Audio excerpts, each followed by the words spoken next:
Accessory Adoption. Thanks for watching this video and welcome back to my channel. If you are new, thank you for clicking play. And if you are a returning person, mix all that into there together, sorry. If you are returning, thank you so much. Special thank you to watching a previous video and coming back for another one. I really do appreciate it. Special shout out to my new subscribers for this week. Obviously, this video will be released several weeks later, but I just randomly decided to start shouting out new subscribers. So that is either Tanya or Tania. I am sorry if I'm not pronouncing your name correctly. And Kim. So thank you so much for subscribing and welcome to the Designer Accessory Adoption team. So today's topic, we will be talking about pre-owned myths. And I have either 4 or 5. I'm looking over to the side because I got my laptop up, and that's to keep me on track with my list. So I'll be looking over there just as a disclaimer, and we'll go ahead and get started with today's topic. So first up, with those pre-owned myths, I more so am focusing on handbags. Also, shoes, accessories can come into that play, but mostly I talk about handbags on my channel, so that's really what my perspective is. But these general myths will apply to anything pretty much that's pre-owned within kind of that luxury contemporary realm. So let's go ahead and get started. So first up is going to be a major myth is, let's change the title, say fear and myths. Let's do that instead. So fear and myths will be, first fear is I'm going to buy something that is not authentic. I see that most often through blog posts, through comments, also people, when I talk to other customers and people that I work with, friends and family, they mention that. And it's really true that there are a lot of fakes out there, dupes, and they're really getting good at it. You know, there's a term called super fakes, if you haven't heard of that before, and that's really a thing. There are some authentication companies that will not authenticate certain kind of series from fashion houses or certain things past a year mark, or they will require you to, instead of doing photo authentications, they'll require you to send it in person, because some of them have gotten so good that it just really small, minor details is the only way you can tell a fake from a real. So it really is rampant out there, and I don't blame people for really being afraid of that, because it really is a thing. Definitely you have to, it's not just going to be easy, I see it, I want it, let me pay for it and get it. You're going to have to do some work. There's going to have to be some blood, sweat, and tears into this pre-owned thing, and that's called doing your research, doing your homework, familiarizing yourself with what you're purchasing. Just don't blindly buy it. So quickly, check out the website you're going to. Make sure you're familiarizing yourself with the brand. There are a lot of articles out there. There's a lot of blog posts. There's a lot of avenues that you can go to authenticate your item. Also, you always want to make sure you get it authenticated. Even if you are shopping from a well-known online store, even if you're shopping from me, definitely make sure you get it authenticated. Set aside extra money to pay, and even that means if you want to do a double or triple authentication, totally fine, right? It just makes you more secure in pretty much that option that you bought it, that it is really a real item. And some people also use the tactic of sending it into the fashion house to have it repaired, because they really know their products inside and out. And so if they use it as that tactic. So if they give you the bag back or the wallet back or whatever it is and say, I'm sorry, we can't repair this, and they don't say why, maybe because it's too old, and they don't really give you a reason, they just say, I'm sorry, we can't repair, and they don't say why, it usually is a nice way of telling you that it's not real. So that is also an option too. So moving on from that, I do have other videos, so I will link those in the description down below, so that way you can check out those other videos for other tips and other information on doing your research, making sure that you are well prepared when you jump into that pre-owned pool of happiness. That's what I'll call it. All right, so next up, let me just peek over here. So kind of myth/fear number 2 is going to be pretty much the reason that it's pre-owned is because it's in poor condition and it's something that no one wants. and why should you buy it? So really with that one, for me, it's a big savings to buy pre-owned. You typically can buy items for either 30 to 70% off of the original retail price when you buy pre-owned. Now, that kind of changes a little bit because the pre-owned market has definitely boomed in the past several years. And as price increases with the fashion houses, so does that pre-owned cost or that pre-owned price as well. So just kind of take that a little bit with a grain of salt when I said of the original retail price, especially with popular fashion houses like Louis Vuitton or Hermes, Chanel. As their prices increase, people will definitely increase the prices of what they're selling items for because of that new retail price. So just keep that in mind. But it's not like you can go out there and buy something that is really worn and torn, or you can buy something that is brand new with tags and still get it at a decent price. There's several factors that drive the price of a pre-owned item. And like I mentioned, a quick plug here again, I do have a video on that where I talk about the factors that impact price, resale price.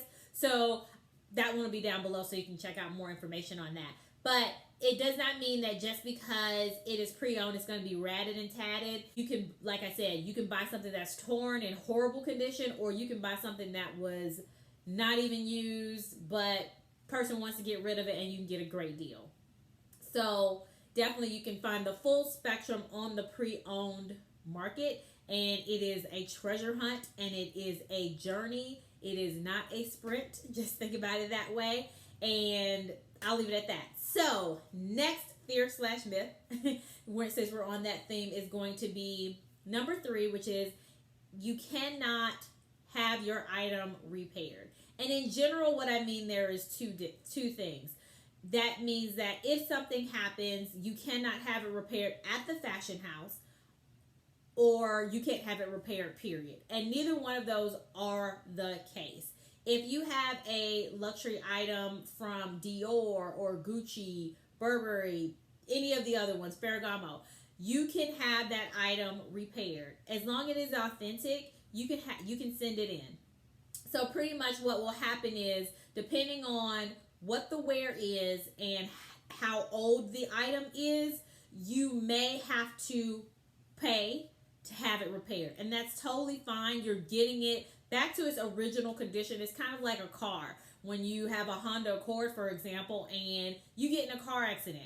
Well, instead of using aftermarket parts to fix your Honda Accord, you take it back to the Honda dealership because they're going to use original Honda parts. Same thing, when you take it back to the fashion house, it gets restored by a skilled artisan that is going to use actual items that are produced by the fashion house to get it back to its fighting condition. I'm just going to be so goofy today, so we'll just go with it. So you can have that happen. Also, you have the option that if you cannot take it into the fashion house to have it repaired, there are services that you can pay for through aftermarket, pretty much. So third-party companies are out there. There are a lot. I won't name specifically any on this channel because I have not used them personally, but definitely if you have been watching any other luxury YouTubers, handbag YouTubers, people that talk about these type of topics that I'm going over, there are several out there that have actually tried a few and give their reviews. I haven't tried them personally, but they definitely sound really great. But definitely just Google search handbag repair or something like that, and you'll see several companies that will come up. I'm not sure about the pricing, so you'll have to check that out and figure out kind of what the pricing is around it. But you do have that option as well. So fear/myth number 4, goodness, is going to be you cannot find affordable options. And you absolutely can. Now, the term affordable is going to be relative to the person. What I consider affordable is going to be extremely different from someone else that considers something for the same item affordable. So take that when I say affordable with a grain of salt.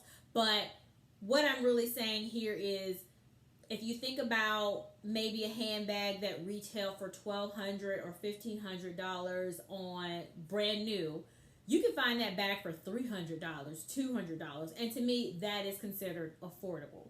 So and it's basically comparing it back to what the original retail price is. So you really can get great deals. Now, usually as the prices decrease for authentic items, the condition decreases as well. So just keep that in mind.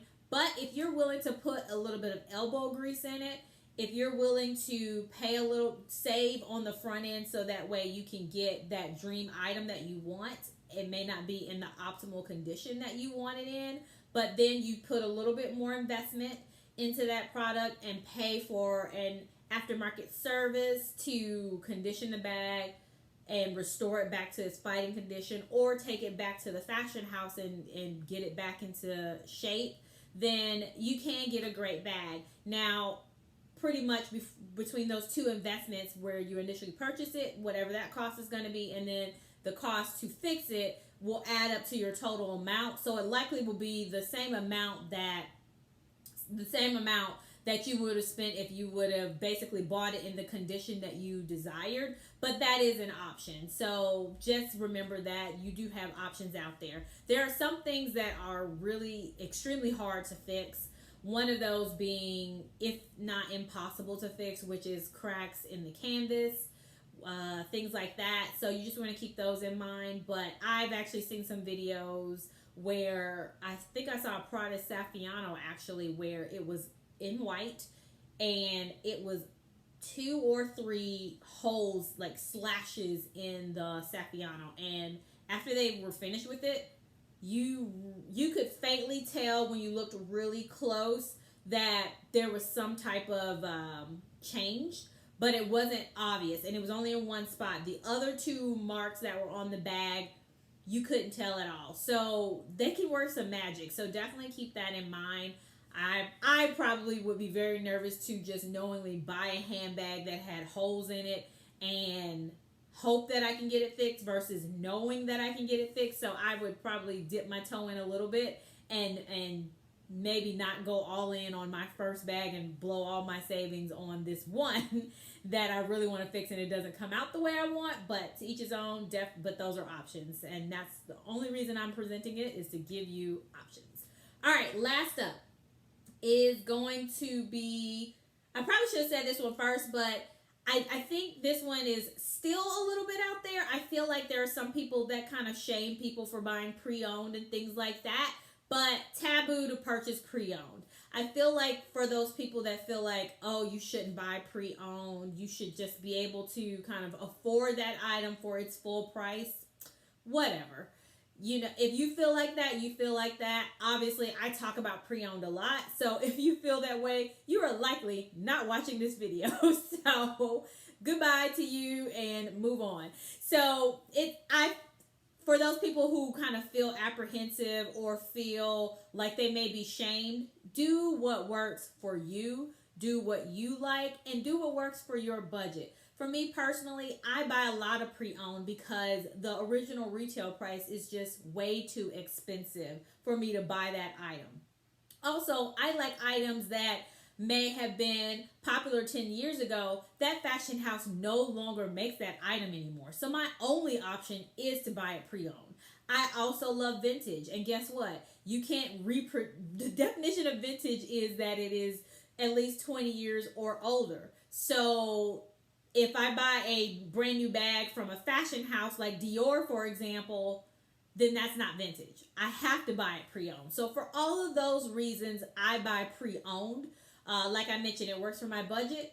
It also gives me access to bags that are no longer in production. And because it gives me access to vintage pieces, which I absolutely love, and the quality is amazing on a lot of them. And for those reasons, I buy pre-owned. I find I do not feel compelled to explain that or need to explain that to anybody. I list those reasons out because I know there are fellow handbag lovers out there, accessory lovers out there that feel the same way. So y'all are like, yes, girl. So a little goofy added in there too. But anyway, so that's the reason. But I really want to say to those folks who kind of feel apprehensive about buying it because you're worried about other people's opinions or just anything of that nature, nobody knows it's pre-owned unless you tell them first off. Or if you're doing a YouTube video like I'm doing and you know and I'm telling you it's pre-owned. But who cares? You bought it. It's yours. They didn't pay for it with their money. So goodbye. Who cares what you think? All right. So those are all of my pre-owned myths/fears.